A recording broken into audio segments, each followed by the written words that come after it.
In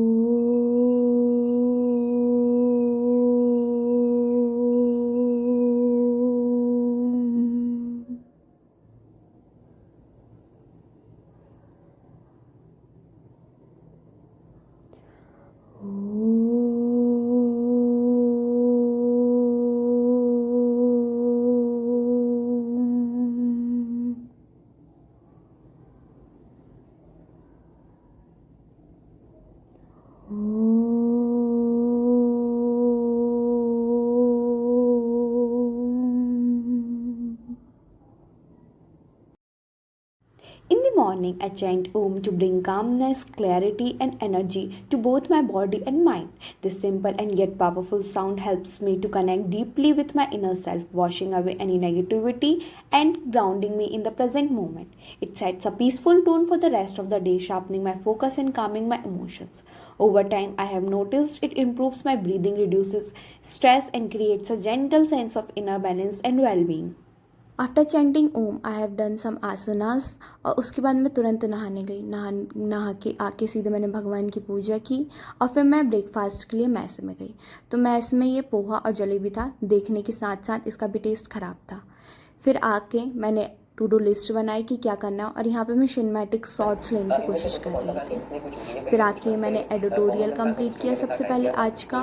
उसके बाद मैंने करंट अफेयर स्टार्ट किया। करंट अफेयर मैं कुछ पांडे सर के कंप्लीट कर रही थी और साथ साथ उनका नोट्स भी साथ में बनाती जा रही थी। आज के करंट अफेयर्स में कुछ पता नहीं, मुझे अलग ही सा इंटरेस्ट आ रहा था, पढ़ने में थोड़ा मज़ा भी आ रहा था। वैसे तो सबसे बोर वाली क्लास होती, इतनी नींद आती है और मन भी नहीं करता मतलब करंट अफेयर्स पढ़ने का, तो पर आज मुझे थोड़ा अच्छा लग रहा था। उसके बाद बहुत गर्मी है भोपाल में, 40 डिग्री सेल्सियस टेम्परेचर था और बहुत अजीब सा भी फील हो रहा था। तो फिर मैंने सोचा क्यों ना दही खाया जाए।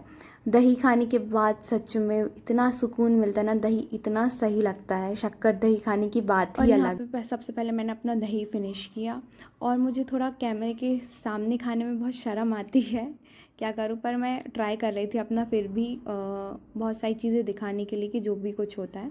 और दही खाने के बाद मैंने उंगलियों से डब्बा चाटा, उसका भी अलग ही मज़ा है। मतलब दही खाओ और उंगलियों से ना चाटो ना, तो फिर उतना टेस्ट आता नहीं है। फिर उसके बाद मैंने एपीजीपी का फुल टॉपिक ही आज कंप्लीट किया। पूरा कंप्लीट करते करते मुझे 3 बज गया था। 3 बजे फिर मैं गई मैस, वहाँ पे मैंने खाना खाया। खाने में आज भट्टे आलू की सब्ज़ी थी, रोटी और दाल चावल, और मैं एंड में गई थी। बाय गॉड इतनी जली हुई रोटी थी कि खाने का मन ही नहीं कर रहा था। फिर मैं थोड़ा ऐसे गुस्से में उठ के आने के बाद भी किसी को कुछ फ़र्क नहीं पड़ा, और घर पे होते तो हम उतने अच्छे खाने के लिए भी इतने टेंट्रम्स देते थे ना कि कुछ पूछो नहीं। मम्मी ये बनाओ, मम्मी ये बनाओ, मम्मी को वो परेशान करो। और आज ऐसा खाना मिलने के बाद भी छोड़ के आगे, किसी ने कुछ पूछा भी नहीं क्यों नहीं खाया।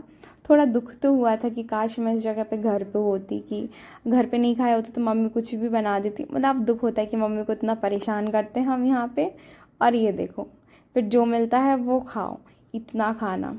उसके बाद आने के बाद मैंने एपीजीपी का होल टॉपिक किया। मैंने तो सोचा था कि 2 घंटे में कंप्लीट हो जाएगा, पर ये 2 घंटे की जगह तो उसने 4.5 घंटे ले लिए। 4.5 घंटे लेने के बाद मैं थक गई और फिर मैं सो गई। सो के उठी तो देखा लाइट नहीं है और 1.5 घंटे तक लाइट भी नहीं आने वाली। तो मैंने अपने दोस्तों को फटाफट बुलाया और बोला चलो अपन बाहर घूम के आते हैं, थोड़ा चलते भी हैं।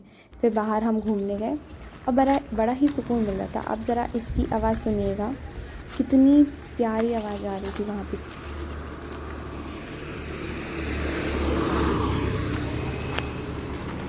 अभी हॉस्टल की लाइट चली गई है, तो ये मेरी फ्रेंड, हम लोगों ने सोचा कि थोड़ा बाहर घूमने चले, ये एक और। तो अभी बाहर घूमने आए हैं। आगे घूम रहे हैं, हमको छोड़ के चले गए।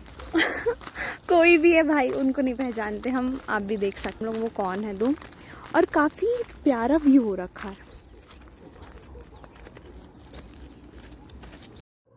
वहीं पे एक हमको ठेले वाले भैया मिल गए, उन्होंने बोला कि बेटा हमसे कुछ खरीद लीजिए, हमारा सुबह से कुछ नहीं बिका। तो वैसे तो हम लोगों ने थोड़ा ही सा ख़रीदा, क्योंकि यहाँ पे कोई फ्रिज वगैरह भी नहीं है रखने को, सारी चीज़ें सड़ जाती।